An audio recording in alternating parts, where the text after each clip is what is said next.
Hi friends, ഇന്ന് നമ്മൾ മീൻ അച്ചാറാണ് ഇടാൻ പോകുന്നത്. അതിനുവേണ്ടി നമ്മളൊരു ചൂര വാങ്ങിച്ചിട്ടുണ്ട്. നമ്മൾ ഒരു 1.5 കിലോ 2 കിലോയ്ക്ക് അടുത്തുള്ളൊരു ചൂരയാണ് നമ്മൾ വാങ്ങിച്ചേക്കുന്നത്. നമുക്കിനി അത് വൃത്തിയാക്കാം അച്ചാറിന് വേണ്ടി. ഇത് നമ്മൾ വറുക്കാൻ വേണ്ടിയാണ് ഇത് എടുത്തേക്കുന്നത്. 2 കൂട്ടം ഇഞ്ചി, ഇത്രയും വെളുത്തുള്ളി. ഇത് നമ്മൾ അച്ചാർ ഇടാൻ വേണ്ടി നമുക്ക് ഗ്രേവിക്ക് വേണ്ടിയാണ് ഇത് ഇത്രയും വെളുത്തുള്ളി. ഇപ്പം നമ്മൾ വറുക്കാൻ വേണ്ടി നമ്മൾ 2 സ്പൂൺ മുളക് പൊടി, 1 സ്പൂൺ കുരുമുളക് പൊടി, അര ടീസ്പൂൺ മഞ്ഞൾപ്പൊടിയും ചേർത്തിട്ടുണ്ട്. വിനാഗിരി നമ്മൾ കുറച്ചെടുത്തിട്ടുണ്ട്. ഇത്രയും വിനാഗിരി എടുത്തിട്ടുണ്ട്. നമുക്കിനി വെളുത്തുള്ളി ഇഞ്ചി പേസ്റ്റ് ആക്കാം.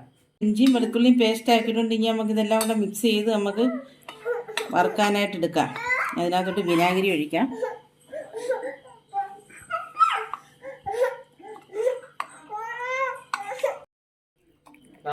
നമ്മൾ മീൻ വാരിയിടുവാണ്. നമ്മൾ അരപ്പൊക്കെ പുരട്ടി എല്ലാം റെഡിയാക്കി വെച്ചേക്കോ. ഇനി നമുക്കൊരു 5 മിനിറ്റ് കഴിഞ്ഞിട്ട് ചീനിച്ചട്ടിയിലോട്ട് നമുക്ക് ഫ്രൈ ചെയ്യാൻ ഇടാം. നമ്മൾ എണ്ണ ഒഴിക്കാൻ ചട്ടി ചൂടായിട്ടുണ്ട്. നമ്മൾ എണ്ണ ഒഴിക്കാൻ പോവാണ് മീൻ ഫ്രൈ ചെയ്യാൻ. ചൂടായിട്ടുണ്ട്. നമ്മളിനി ഫ്രൈക്ക് വേണ്ടി നമ്മൾ മീൻ ഇടുവാണ്.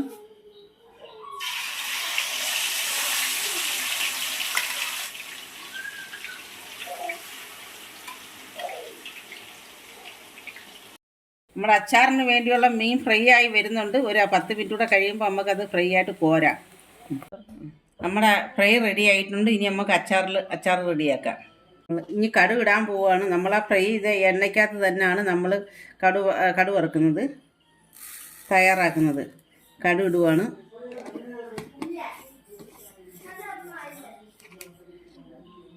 ഇനി നമ്മൾ പേസ്റ്റാക്കി ഇഞ്ചിയും വെളുത്തുള്ളിയും പേസ്റ്റാക്കി ഇതിടാം. രണ്ടും കൂടെ 1.5 സ്പൂണാണ് നമ്മൾ എടുത്തേക്കുന്നത് പേസ്റ്റ് ആക്കിയത്. ഇനി കരിവേപ്പില ഇടാം.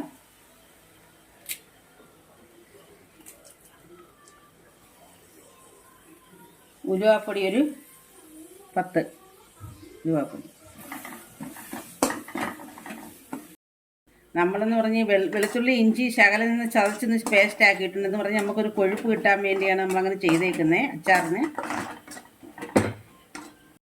പേസ്റ്റൊക്കെ ചുമന്ന് വന്നിട്ടുണ്ട്. ഇനി നമ്മൾ മുളക് പൊടി ഇടുവാണ്. 4 സ്പൂൺ മുളക് പൊടിയാണ്, കുഞ്ഞ് സ്പൂണിന്. ഈ സ്പൂണിന് 4 സ്പൂൺ മുളക് പൊടിയാണ് നമ്മൾ ഇടുന്നത്.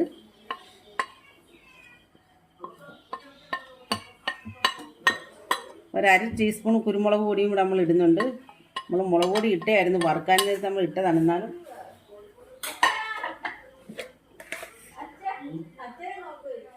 മഞ്ഞൾപ്പൊടി ഒരു 1/4 ടീസ്പൂണും.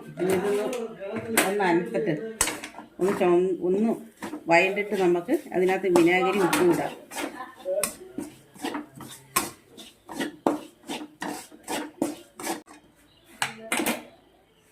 ഇനി നമുക്ക് ഫ്രൈ ചെയ്ത മീൻ ഇടാം.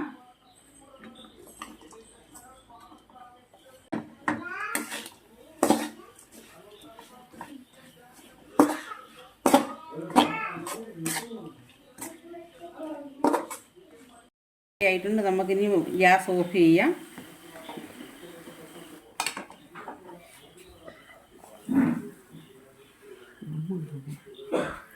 നമ്മുടെ ചൂര അച്ചാർ റെഡി ആയിട്ടുണ്ട്.